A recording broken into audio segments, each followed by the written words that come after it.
You're listening to the Life in General podcast with Tom and Jay. An hour of informative commentary on today's headlines, current events, and what's going on around the world and around the corner. And now, here are your hosts, Tom and Jay Darden.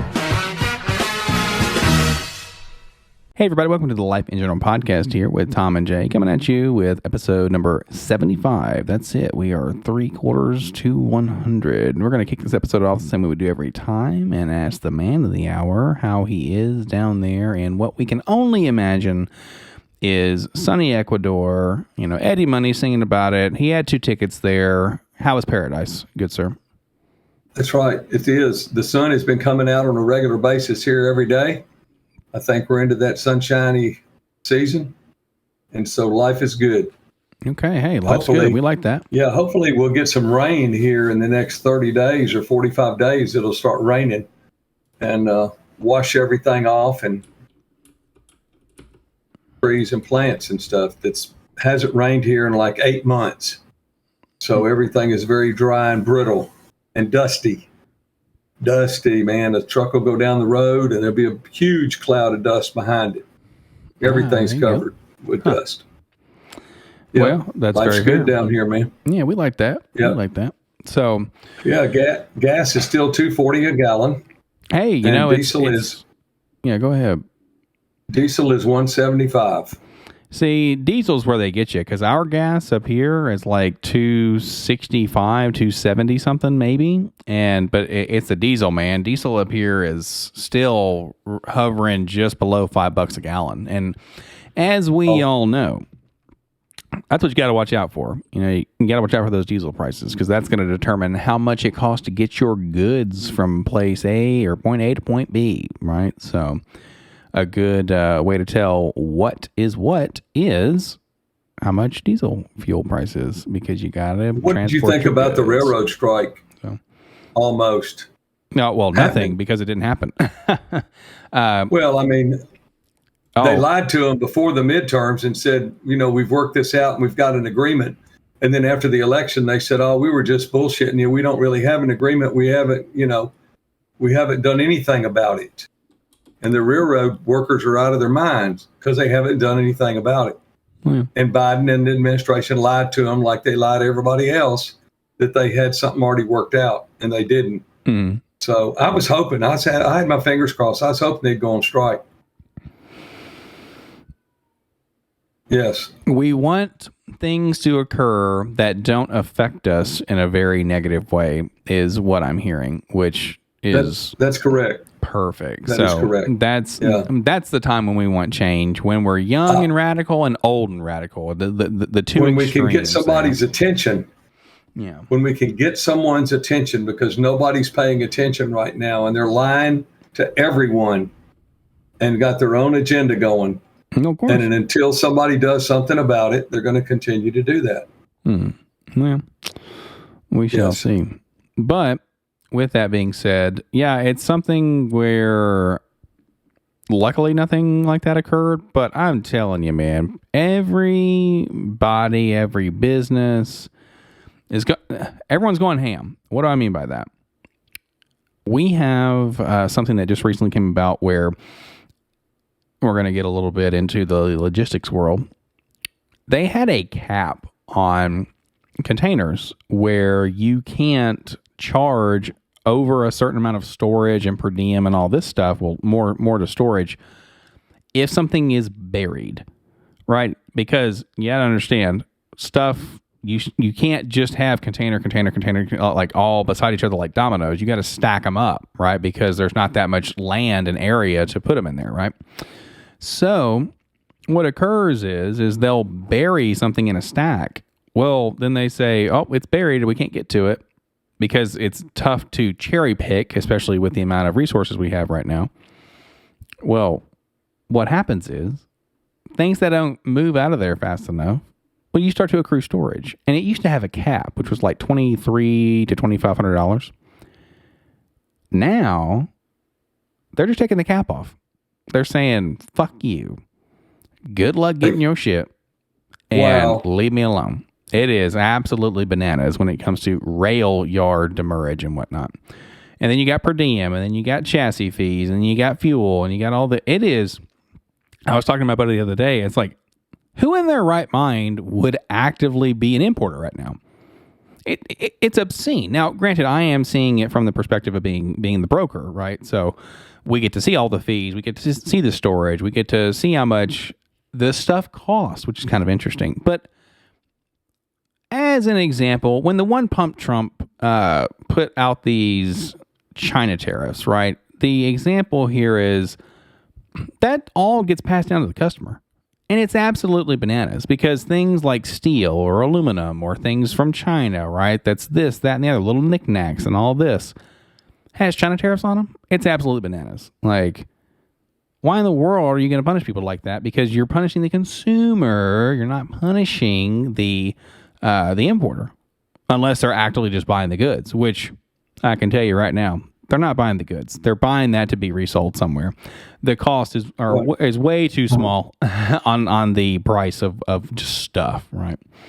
And it's absolutely wild. And I'm thinking to myself, who in the world would start a business right now that would actively have to import things? And I mean, and of course you could say, well, you're going to pass along to the consumer. I was like, well, then who in the world would want to buy my goods, right? Like, it's almost a scenario where if they knew, like if they had more knowledge about things, they'd stop. Like you would just assume that they would stop. But one of the greatest commodities that the United States has is the constant, loyal, ferocious, all-consuming American buyer, right? Consumer. And it's something that no one's going to stop. People aren't going to stop consuming. There's too much that tells you to consume, that programs you to consume, that just says buy now, right? Or like, right. Eat or drink or whatever.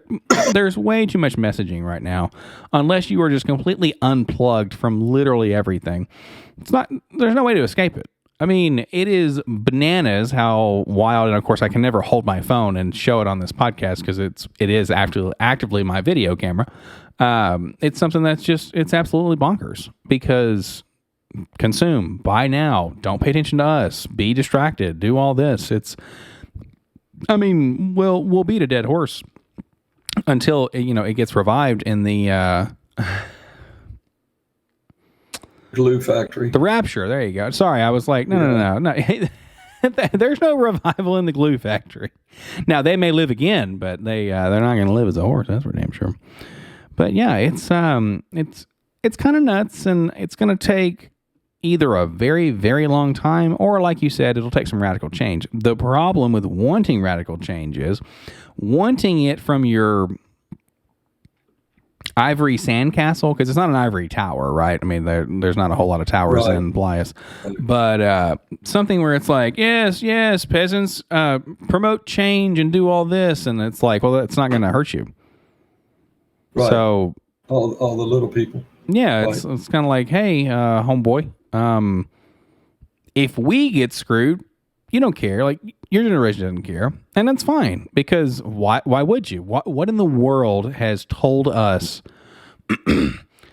in good old America to care about the next person? Like, nothing does, man. And you might see like in this holiday, give gifts to the ones you love, and then in the same token, it's like, and they're gonna screw you over the second they get an opportunity, right? Like there's so much of this shenanigans, and then it's all just noise all the time, man. It is absolutely outrageous. Enough of the soapbox, but yeah, craziness.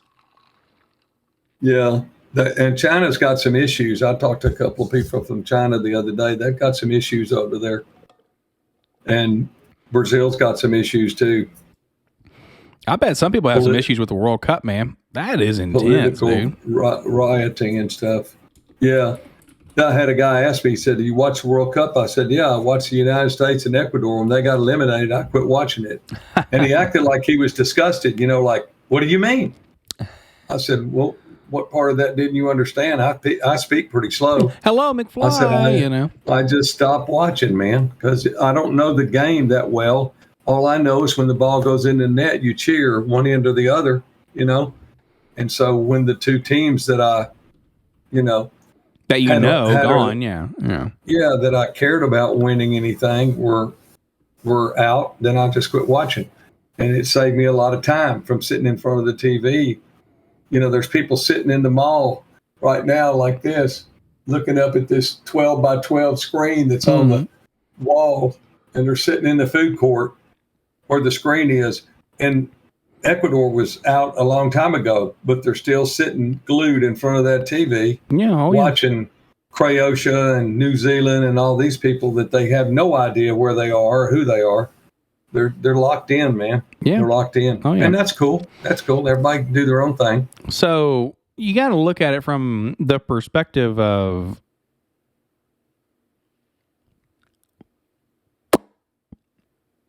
for one, they don't have that much else to do, right? I mean, yeah, they got families and blah, blah, blah. But come on, like a big world event, just all around the world, everyone's like it. They're all like, oh my God, it's our time to shine and blah, blah, blah. Right. But you need to watch soccer with a person. Like, you need to actively watch it with someone who knows what's going on and can answer your questions. It might seem like you are being a burden asking questions, but you're going to enjoy the game a lot more. And I'll say this, I don't know a lot about soccer myself other than, hey, ball, go, and goal, and then there might be time extensions, and all soccer players are sissies. JK. But when they utilize, and they aren't really in the slightest, because they got to run for freaking ever. They outrun my ass. They just mow me down. And like the ball control is bananas. But they are so in tune with the game. It's something that football started to do, like not football, not soccer, but American football did, where they started to want to win to the point where they will utilize any means necessary. What do I mean by that? In football, they started to do this. American football and the NFL, they started to actively not cheat. It was not cheating. It actually is fair, but to ride the clock out until the 5-minute mark in the second half.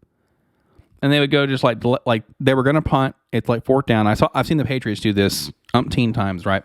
Where they're like, cool, it's 6 minutes or 7 minutes or whatever, and they'll just take delay a game. Well, they're punting anyway, so then they go back. Delay a game. Okay, they go back. Delay a game. And it's an intentional thing to ride the clock out. Fans would go bananas because football is already a big waste of just air time, right? Because as we've talked about before, in American football, you only see 20 to 30 minutes of actual new footage of plays, and then everything else is just a replay or it's a commercial. And that's by design, right? So with soccer, one of the things, going back to it, is they've been doing this forever, where, from my understanding, they figured out so well how to manipulate the game, where they're like, oh, yeah, by the by, we're going to ride the clock out and have injuries. That's why you see people and they'll flip over and hold their knees or hold their head or whatever. And it's like, oh, they killed me. And they'll take dives. And it's funny because the refs don't always, from my understanding, don't let me know down in the comments below if I'm wrong here, but they don't even always look at the replay footage. So someone might just be like, nah, I'm good. And they just roll, where they'll have to stop the clock, or they not stop the clock, but stop the game. The clock keeps going, keeps ticking. And they'll do all sorts of things like that. They'll ride the clock out in the right way. They just know how to manipulate the game in such a way where it is not your skill, skill versus skill, that wins. You put a lot of emphasis into strategy. Now, that's not bad. Strategy is great. Strategy can definitely eat skill for breakfast if need be. But where you get to the point where the game is being manipulated in such a way, that to me is kind of what has driven me not away from soccer, because I wasn't close to it. But I'll definitely go to the Georgia Stadium if I get the chance, because it's pretty fun.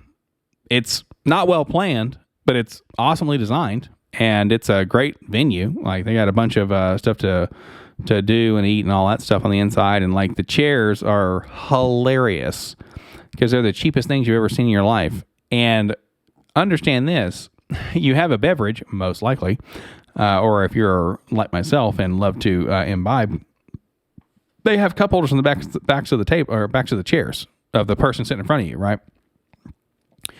The chairs are so flimsy and floppy that if someone is excited, i.e., 50% of the soccer fans who are there are up, down, up, down, up, down, up, down, your drink just and explodes out of the cup holder, man. And because they're sitting there and jostling around and like rocketing up their seat, and it's like, hey, homeboy, sit down. I get you're excited. You jumping up and down is not going to affect the game. You know, it's something where, oh my goodness, the best seat in the house, unless you're in a box seat, is in the comfort of your own home. Hyundai P. Right. Cheaper, safer, yada, yada. What happened to them firing the general manager of the Tennessee Titans mid-season? No. What's that all about? Did they? That's wild. You're supposed to be up on that, man. I don't know. The only thing I care about in football is, am I doing well in my fantasy league? And I'm only excited in one league because I'm not last place anymore. And then my other league, I'm in second place. So, yay, fantasy football. Okay. It's absolutely silly. Well, they fired the general manager. Cool. Of the Tennessee Titans. Been there for like 9 years. Well, bully to him. Yeah. See you. So let him go. Got somebody else to take his place. That's kind of wild. That's kind of crazy. Did they say why? Or I just read where they signed Aaron Judd. Now think about this. This kid's 31 years old. They just signed him to a 9-year deal with the Yankees for $360 million. Oh, my. That's $40 million a year to play baseball. There you go. That's ridiculous, man. Ridiculous. $40 million. Do you think 5 years from now, when he's 36 years old or 37, he's going to be knocking 60 home runs a season? No. I don't think so.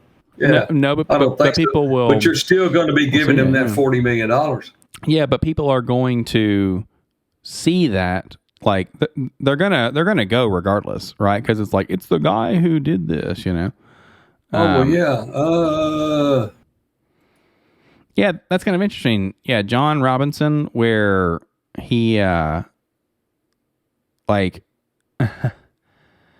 Titans never posted a losing record in any of Robinson's 6 full seasons and are on a path to winning their 3rd straight AFC South title. Like, that's kind of funny. Yeah. So he screwed up somewhere, but what can you do? I guess he did. Yeah, did you see where in Georgia they got 6 more years of knock-knock? Yeah, I saw Warnock, out there, yeah. Yeah, 6 more years of knock-knock. That's kind of wild. You get what you ask for. Yeah, that's fair. I mean, you get what you ask for. Yeah, we'll see what comes with that. Like, I hilariously enough, I was just checking that, and it's great when these folks are winning by like 1%, 2%. Right. You know? Right. It goes to show you how divided the folks are, right? Where you get just enough. And it's something where, I mean, you could clearly see in several places that it would be like, oh, this place is more this or that. And it's like, nah, man, these margins are razor thin. Right. You know? They're ridiculously close. But all of it's over with now, so they can start tooting their horn about the 2024 presidential election. 100%. Well, that's the best part. You got 49 Democrats, 49 Senate, 49 GOP in the Senate, and then the GOP controls the House, and governorships are controlled by GOP. So, and that's what they ain't going to do anything. So. They're not going to do anything.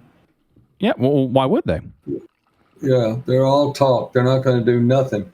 You know, Tennessee has the highest flu cases and the most sickness in the United States right now. Is it because we're not labeling them as COVID? I don't know what it is, but there's more sick people in Tennessee than there is anywhere else. So just be careful. GG, no re. Flu season. Hey-o. Bingo. Yep, here it comes. Ain't nothing wrong with that. That's right. Shit. It's funny because now everybody, you see people doing their hands and stuff like this, it looks like they're into something. No. They're fixing to, with their sanitizer, it looks like they're fixing to get into something, Can you imagine 2 years ago with having a mask on and doing this, walking into a bank? I mean, that'd tase you right at the front door. Yeah, they very well may. Oh, yeah, with the mask on and stuff. Yeah, no, I mean, that makes sense. Well, and like it's something, the new normals, right? They come and they go, and it is what it is. Yeah, I've seen a lot more people wearing masks recently here out in public than recently. It just seems to be a growing trend. That's kind of wild. I don't know what it is or who's bullshitting who, but anyway. Well, nothing wrong with that. I mean, let people wear their mask, man. Whatever. Speaking of the flu, and this wasn't flu related, but Monday night I couldn't breathe, and my chest felt like I had an elephant sitting on it, and my stomach was hurting real bad. So Pat said, I'm taking you to the emergency room. So we got the lady next door. Luckily, she was home, and she drove me to the emergency room. Now, here in Ecuador, you have what's called IESS, which is like Medicare, and my payment for that monthly is like $85, and Pat's, because I'm the primary card holder, Pat's payment's like $45. But I haven't used it since I've been here. But once you sign up for it and you get approval, nothing costs you anything. Lori had a full hip replacement, and it didn't cost her anything. Didn't cost her nothing because she had an IESS insurance. So we get in the car, and this is the difference in, again, the medical malpractice and the medical corruption in the United States between medical and pharmaceutical and all that. We drive over there. The guard opens the gate. We pull right up to the door where the ambulance pulls up. The guard comes running out there with a wheelchair. And so he opens the door. And of course, I've never done a wheelchair, so I'm trying to figure out where my ass is supposed to go. But he flips me around and sets me down in there and shuts the door. And he fast walks me in the door, and he walks me straight to the doctor. I mean, it's one big room, and it's not really big. It's probably 12 by 20, 12 by 25 maybe. And there's several people in beds over here, behind with the curtains in between them. And it's nothing fancy, but he rolls me right up to this desk. Well, it took me a few minutes to realize that the doctor was the receptionist. So the doctor's taking all the information, so you don't have to go through 900 people and tell them your story 9 different times like you do at a regular hospital. Okay. And the triage lady from the nurse came to where I was. Yeah.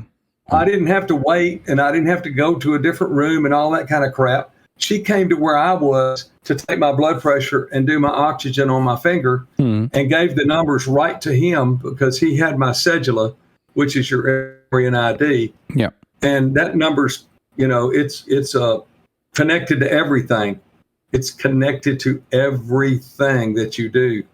And so once they figure out that you've got IESS and you've got a cedula number, you're in, man. And so he's putting all the information in there, and she was talking to him, and he was asking me what was wrong with me, and the interpreter was telling him what was wrong with me. And man, I've got tears running down my face. It's hurting that bad. Yeah. And so he said, go to the other room over there. So they spin me around and push me over to, and it's not another room, but it's just the end of that room. And they say, get out of the wheelchair and get on the bed. And I'm like, okay. No clean sheets. No, they don't change the sheets in between people. Sure. And they don't have a pillow on the bed or blankies or any of that stuff. You lay down on the bed, and they rolled in an EKG machine.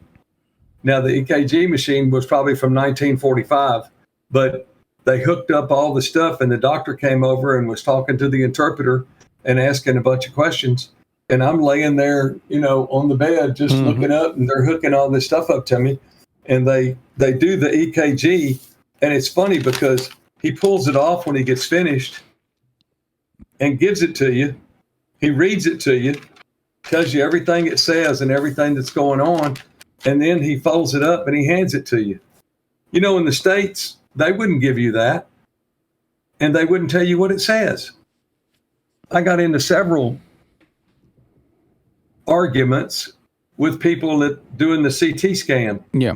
I said, look, man, I know you can't tell me what that says, but don't tell me you don't know what it says, because you're not able to run this machine if you don't know how to read that scan. It just doesn't work that way. It doesn't work that way. I don't care what anybody. No, okay. I don't care what anybody says. Damn it! What a great way to act. Got to know how to read the damn results if you're running the machine. No, you don't. And I said, I'm not trying to get the results because she's going to give me upstairs. In a little while, my cardiologist upstairs from the imaging department is going to give me my results. But these people here read the results to you right then and then give you a copy of the paper. And it just goes to show that you don't have to go through a whole lot of extra bullshit like you do in the United States. I mean, you don't have to go through all that stuff. So upon doing the EKG and stuff, he said that you have right bundle branch blockage on the right side of your heart, which is an issue in conduction of electricity through the system in the heart. So he was excited that I had a appointment with a doctor Friday. I said, I've already got an appointment with a doctor at the hospital or at the doctor's office on Friday, so we're already set. And he's like, okay, cool, because I was going to tell you to get your ass into the cardiologist's office right away. Oh, wow. Because I don't know what all that means. So he comes back out there and he gives me this medicine. Okay. Yep. Gives me this medicine. Okay, there's 10 pills in here. And he just gave it to me. He said, here, take these. Take 2 a day, 1 in the morning and 1 at night for the next 5 days. And you'll feel better. And they are I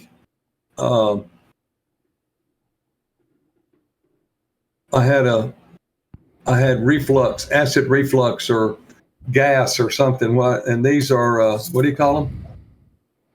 What do you call something like Pepto-Bismol? I can't think of what it is right now. You mean it's an antacid? Antacid, it's an antacid. Like a Prilosec or something like that? Yeah. Yeah. So I didn't want to run out of them. So I went to the pharmacy today. This box of them has 10 pills in it. Oh, Mecadol. It was $4.20. $4.20. And didn't even have to have a prescription. And the doctor at the emergency room gave me those. We were in and out of there probably almost in less than an hour. I've never been in and out of a place that quick. And they were all business and no bullshit with all the stuff you'd have to go through at a regular emergency room. It was frightening how thorough they were, but also how fast and efficient they were compared to the United States, where they've got 9 people sitting around with their finger in their rear. Well, that's because there's no, like, there's not, yeah, there's not a whole bunch of like insurance that they can just, ride up, right? It's like, oh yeah, I'm sure. Yeah, let me check your insurance card now that you're here and make sure that you've got insurance. Because if you don't have insurance, then I don't know what we're going to do about you if you don't have insurance. Yeah. Well, I mean, really? Well, that's the thing, right? Is don't have insurance, and they're like, oh, well, we can treat you, and then we can treat you and street you, right? Like if you don't have anything, they're gonna just make sure you're not dying, and then boom, you get moved on. So well, yeah, the emergency rooms in the United States are a Band-Aid. They just stick a Band-Aid on you and go on. You're not dead, so go on, or you're not dying or cut wide open and bleeding, or, right away. So just go on. Right. So yeah, it's just the waste and the seeing the difference in the pharmaceuticals and seeing the difference in the medical treatment. It's amazing to me, the difference. Well, that's third world medicine. Where do you think these people train? I go in their office and I see their diplomas from Johns Hopkins or MIT or, UCLA. I see all this shit on the wall from the United States, man. Mm-hmm. Where do you think they get their training? Well, I mean, they might get it up there, but also too, I mean, not changing out sheets and stuff like that and not doing certain things, I mean, are just going to raise mortality rates. Because one of the biggest things that happen in hospitals that, i.e., make people deceased is infections, right? Okay. So if they're not changing sheets, they're not changing gauze, they're not changing or sterilizing things, they're not doing X, Y, and Z. Like that's just I might have been laying on that bed for 10 or 12 minutes. And it just takes one point of contact to spread something. Yeah, I know. Well, the longer you stay at the hospital, the more infectious you're going to be. But we were in and out of there, man. I mean, bang, bang. I never seen anything like it. Yeah. Never seen anything like any emergency room visit. Sure. Well, and also too, it's a scenario where it's kind of like a catch-22, right? Like they have the ability to treat infections, but you also might end up being at the hospital longer. So it's kind of like they can fix one of the problems that they might slightly be a part of, but also too, you definitely don't want to be like, okay, get fixed and get out too fast, because what happens if there's a complication and then your ass went home and it's like, that was so great, it was so fast, yay, and then boo, it happens later where you get home and they weren't watching you for long enough, like an observation, and then bam.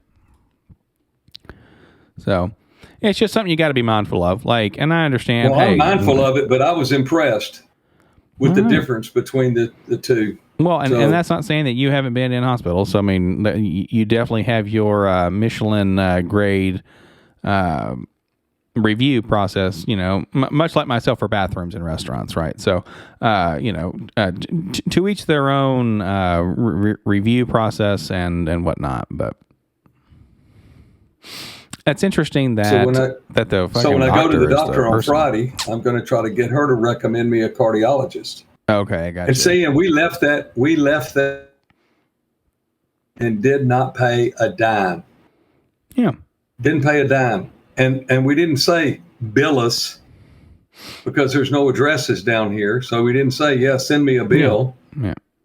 You're done because you've got IESS. They take care of all of that. Well, I mean, grass is always greener, right? Like if you were somewhere else and they, gave you a hand job, but it cost you twice as much, you'll say, man, this is the greatest thing in the world because I got in there or whatever, right? Like there will always be something better somewhere else. It's just it's simple physics, Plain Kadesh, everybody die, right? That's just what it is, bro. And I understand a person in your situation thinks, yes, cheaper, better. That's kind of the deal, right? But I mean, some folks are now, and I'm not saying there aren't problems with the American healthcare system. Like, comment, subscribe if you agree below. But let us know in the comments what you think. But it's something where, I mean, to each their own. There's going to be, I mean. We also have this scenario where it's like, yeah, that was great and efficient and yada yada. Your ass has been saved 3 times from certain doom, right? And it's a scenario. It doesn't look like when these things occur, you're taking that angle of man, those people were great. This system actually worked for me 3 times. Instead, it's, man, those guys are really efficient. What a fucking scam up there. It's like, okay, well, you take the good and take the bad and take them both, and there you have, holy smokes, man. I understand there definitely can be improvements, but got to be appreciative, dude. Gotta come at it from a perspective of man, that was pretty cool. It's not like this where it's like, well, yeah, I mean, people got their problems and stuff, but that capitalism right there. I mean, just 100%. It's all going to come down to capitalism. But hey, that also has allowed you to live in a system in which you were able to thrive and do what you wanted to do and say fuck all and then just ride the lightning. So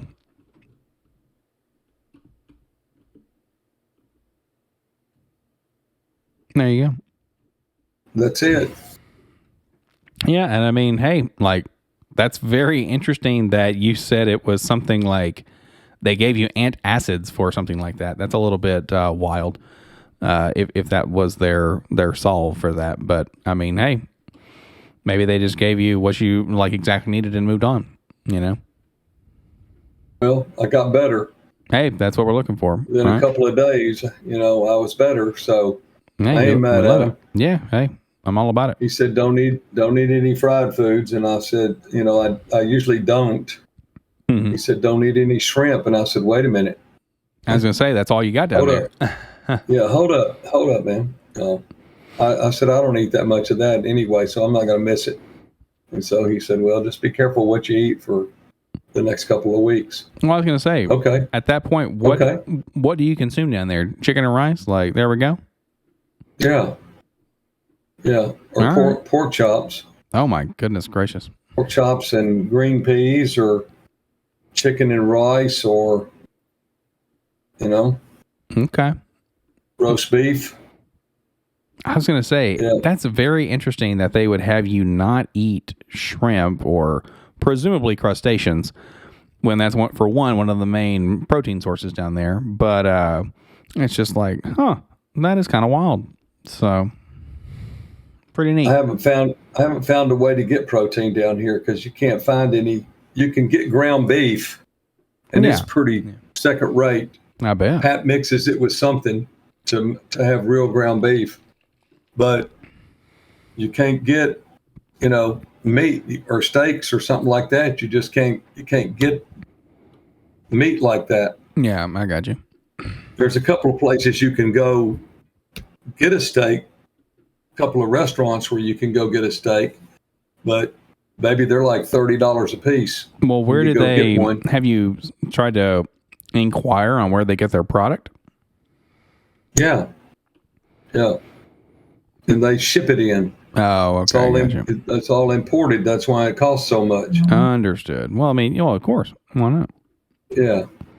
I was going to say, just like everything, right? Right. Imported, gonna cost you, man. So it is what it is. But, well, hey, at least you're better. Back at it. Firing on all cylinders as it was. So ain't nothing wrong with that. Yeah, we'll see what the doctor says about the old ticker. Ticker ought to be okay. I don't know what's wrong with it.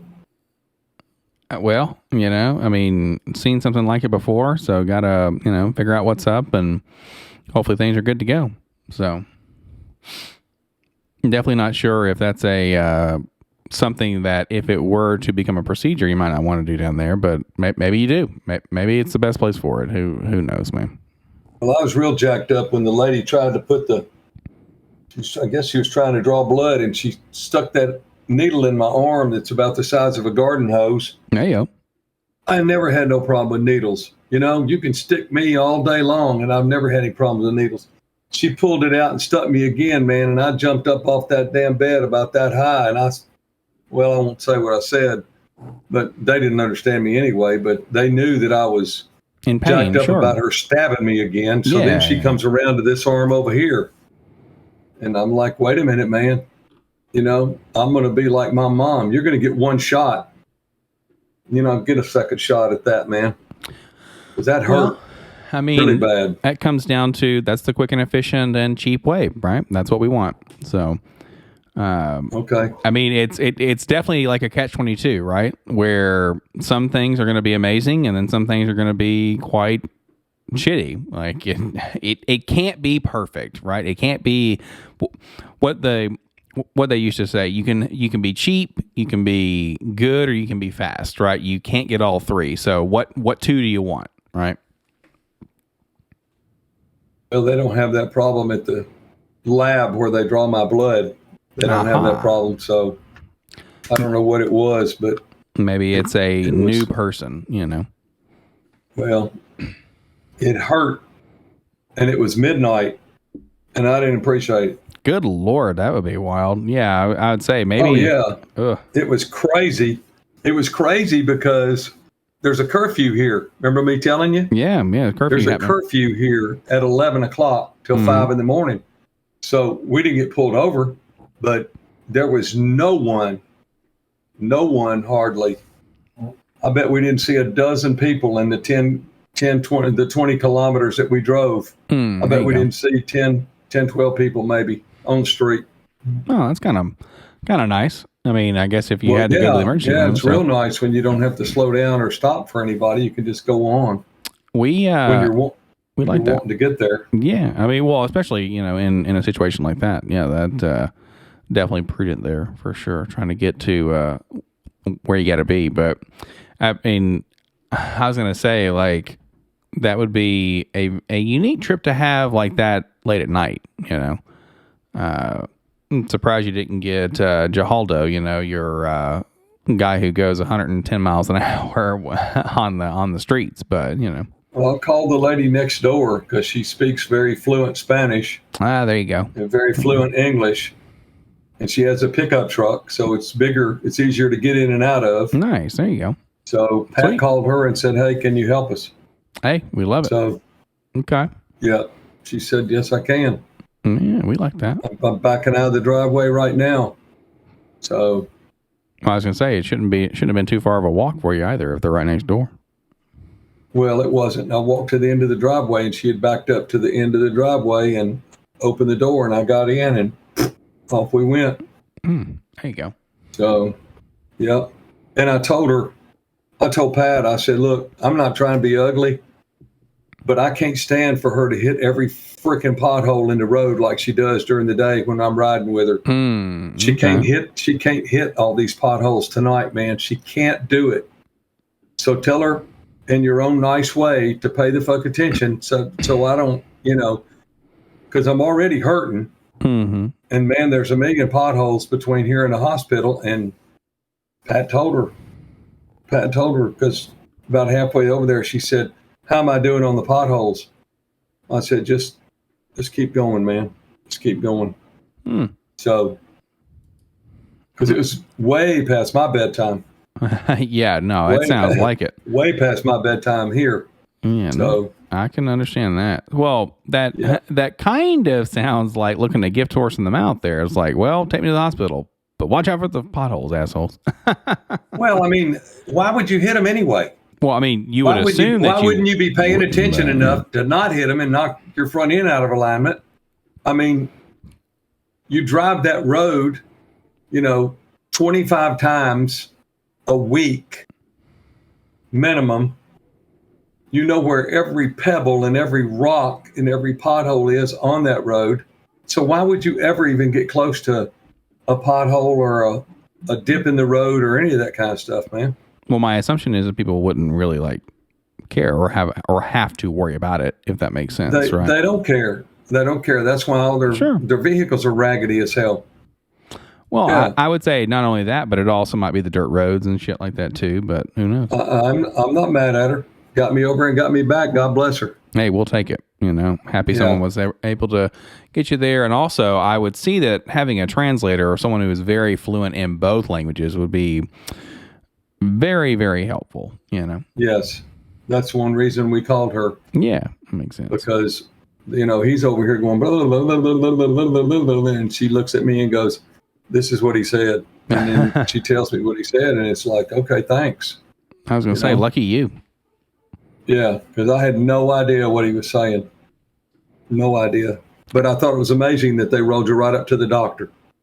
Sure. I mean, they rolled you right up to the doctor's desk, and you start right there with the doctor, man.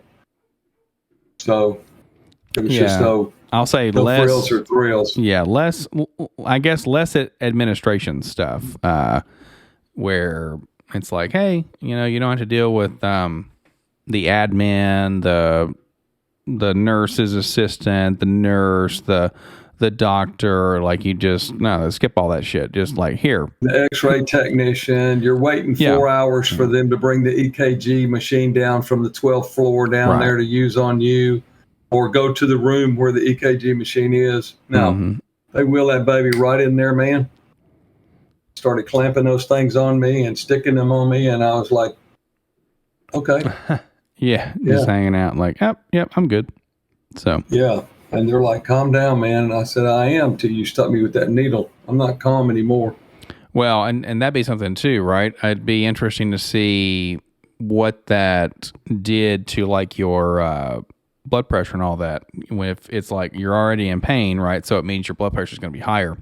So then you get into even more pain, and it's like, nah, man, I'm going to take a hostage in a minute. So, well, I think my blood pressure was like 128 over 71 or something like that.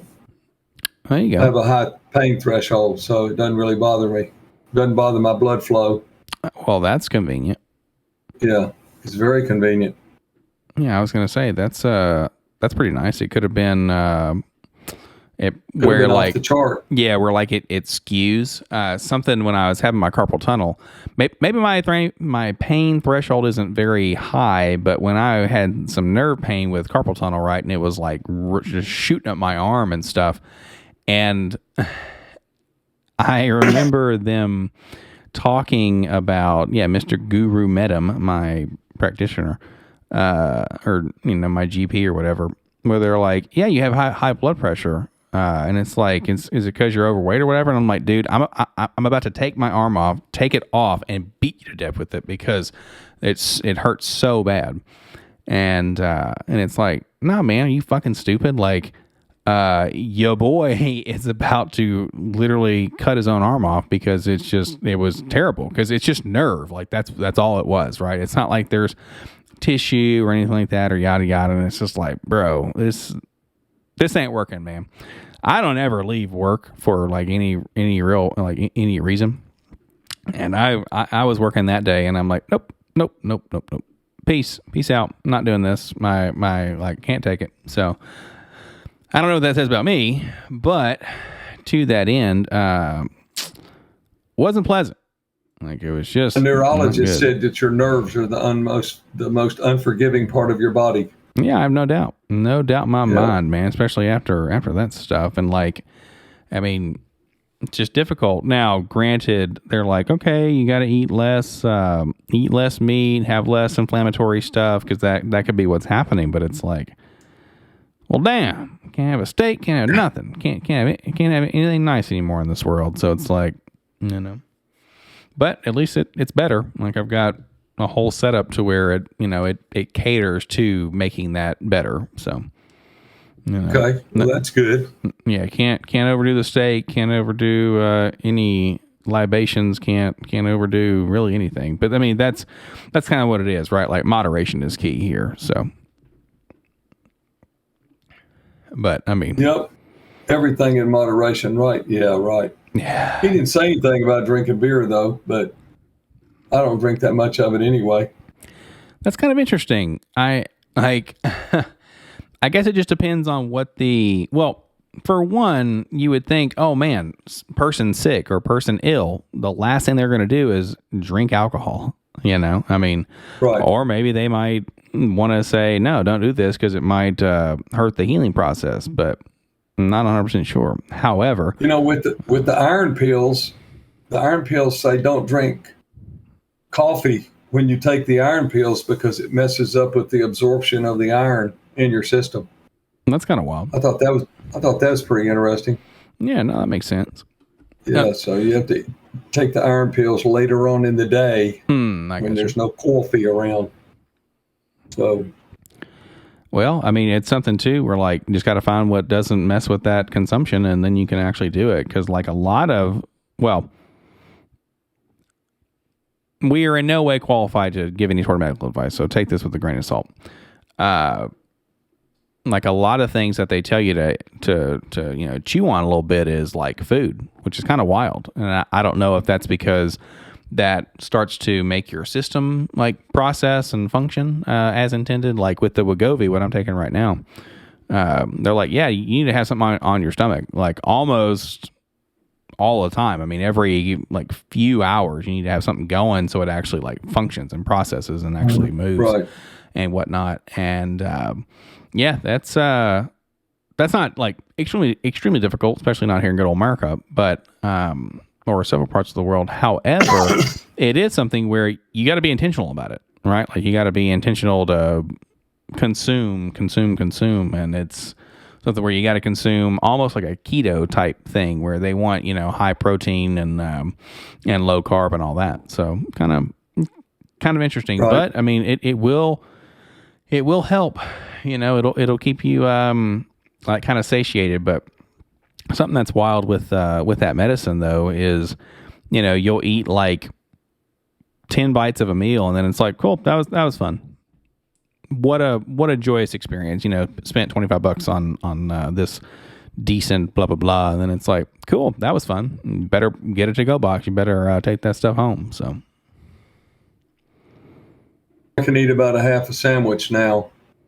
That's and the it? last 2 times I've been somewhere to drink beer, I've drank 2 and hadn't had any more than 2.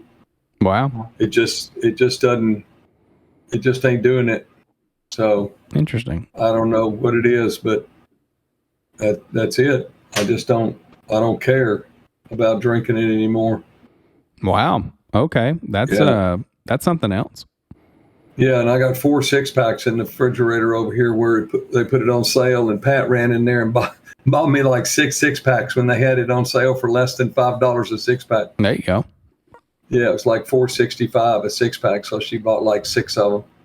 And I still got 4 here and several cans in the other refrigerator. So, well, do it to it, my friend. I'm set. So, yeah, set for a little bit. That's for sure. Yeah, I don't have to buy any for a while. So I think we may have talked about this last year a little bit, but I think you said everybody really goes kind of bananas on Christmas Eve down there, right? Remember what it is, what day it is that they all go nuts, if it's Christmas Eve or Christmas Day. Gotcha. I'm sure they drag it out for the whole week because that's where they usually do holidays here. Lucky them. If Christmas is on a Saturday, well, they'll drag it all the way out till New Year's. The next Saturday would be New Year's Eve. Yeah, so they just make the whole week a holiday. And everybody's out of their mind for the whole week. So, yeah, no, I got you. Yeah, one of the guys down here, his birthday's December 31st. And I told him that my birthday was January 2nd. So the 1st of January, we're going to have to act up. That'll be our day. And he said, hey, he's turning 80. Good Lord, man. Yeah, and I'll be 69. So I said, we got to act up, man. Cut up or do something wrong. He said, I'm with you, man. Come on. Come on. I'm ready. Yeah. Hey, ain't nothing wrong with that. Yeah, go. Well, hey, go bananas while you still can, right? Cause that's right. Because we don't know how long we're going to last. Exactly. Can't do it every year, right? And I mean, that's right. Luckily, what sort of trouble can you get into down in good old Ecuador? Who knows? So, yeah, exactly. That's exactly nice. Well, now that I'm sure y'all blow it out, and I'm assuming, if I recall correctly, y'all are on the Gregorian calendar, right? So like it's pretty standard stuff. Yeah, right. They don't. They do everything just like the United States does, basically. Okay. They don't do Thanksgiving, but for Christmas, they've had the Christmas decorations up since the 1st of October. Oh my goodness gracious, man. Oh yeah, absolutely, man. Absolutely. Christmas decorations everywhere. No. Yes. No. Yeah, everywhere. Everywhere. I was going to say, is it nice, Feliz Navidad? Like it's just over and over and over. Like, oh my goodness. Pretty much, yeah. Hey. Everybody's, yeah. Maybe that gets you in the spirit. Who knows? Yeah, it's funny. I was talking to a guy the other day, and he said he's been here like 9 years. And he said, I just can't get in the Christmas spirit ever since we moved down here. He goes, I don't know what it is. He's from Canada. And he said, I can't get in the spirit of things at Christmas down here. And maybe because it's 80 degrees down there when it's supposed to be Christmas or something. Who knows, man? Do what? Maybe because it's like 80 degrees down there when it's supposed to be Christmas, and they're from Canada. Oh, yeah. Yeah, because it's December, and it's 76 right now.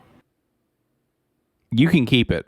Like this week, man, we've had we've had some rain, but also it's been like 70 a couple of days. And it's like, what in the world's happening, man? Like, man, I wish it would rain down here.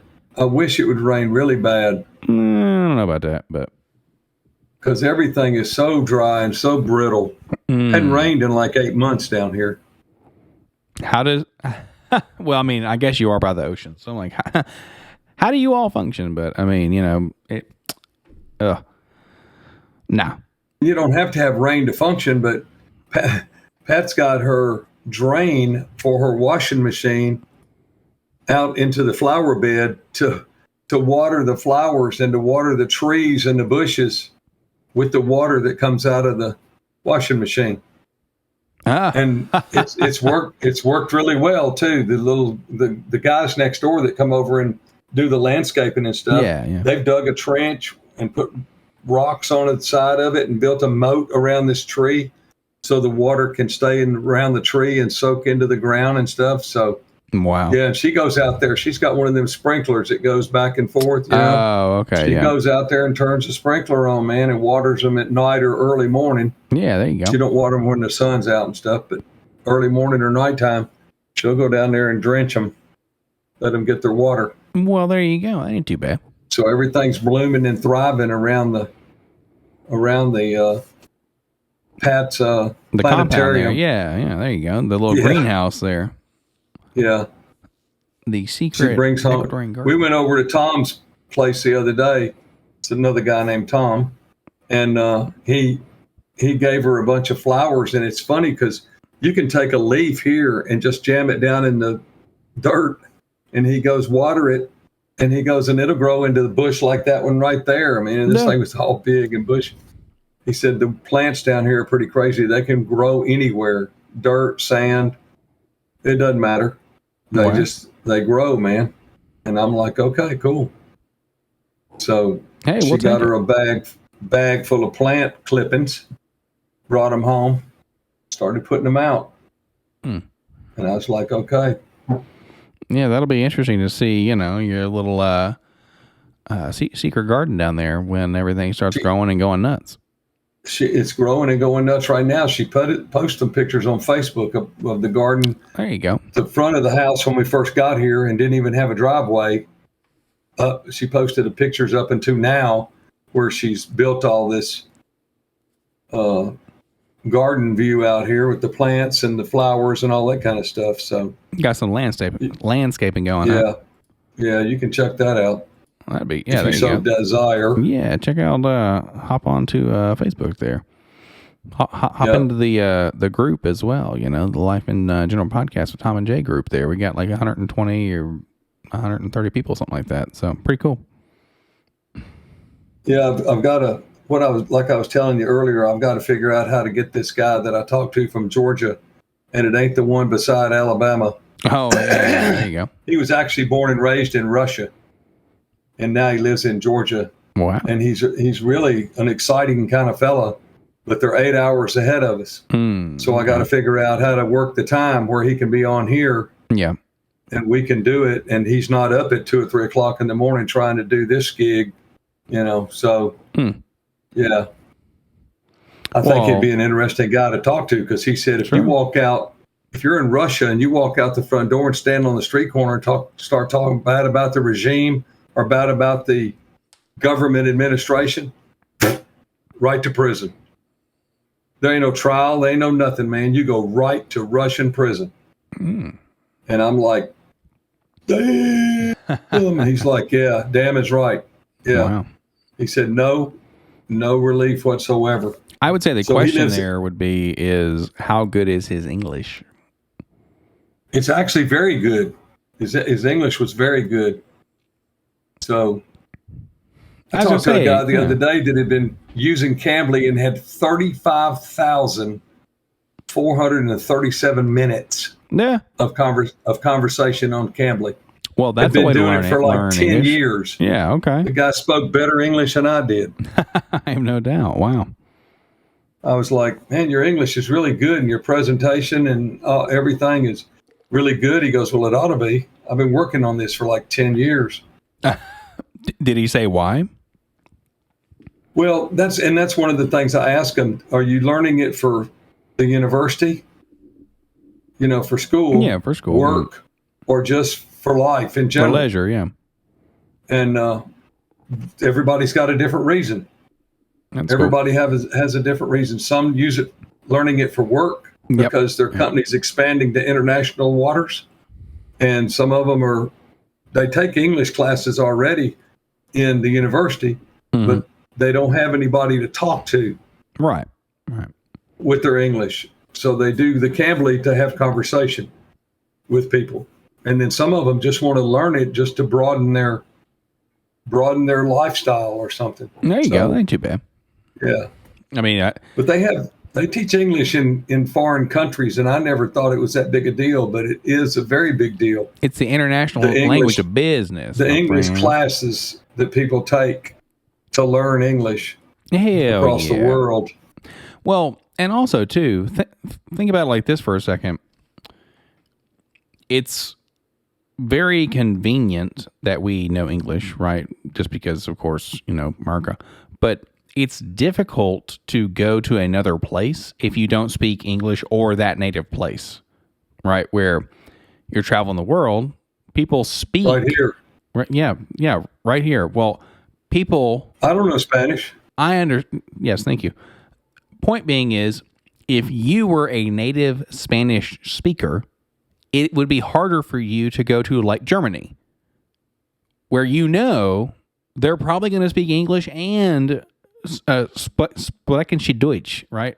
Like they're going to speak probably German, and then they're probably going to speak English, or you'll have enough people around where they're either going to have stuff in English and in German, or they're going to have somebody out there to potentially help you with that. Where if you were a Spanish speaker or you spoke Japanese and you went to Germany, you might have a harder time. Where since we are native English speakers, we're going to be able to go travel basically wherever because they understand, and much like we talked about in the early part of the podcast, we're consumers.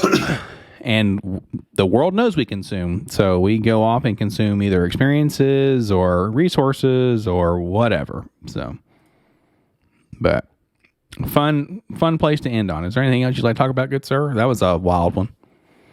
I'm good. Well, hey, you know what?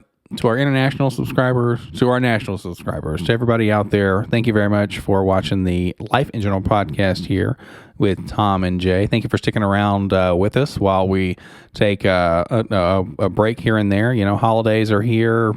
People are possibly ill. People got stuff to do. And hey, we feel you. So, yeah, there you go, as the other half of the podcast starts to shrivel up. So, thank you so much for watching. Like, comment, subscribe below, and we will catch you all in the next episode. See you.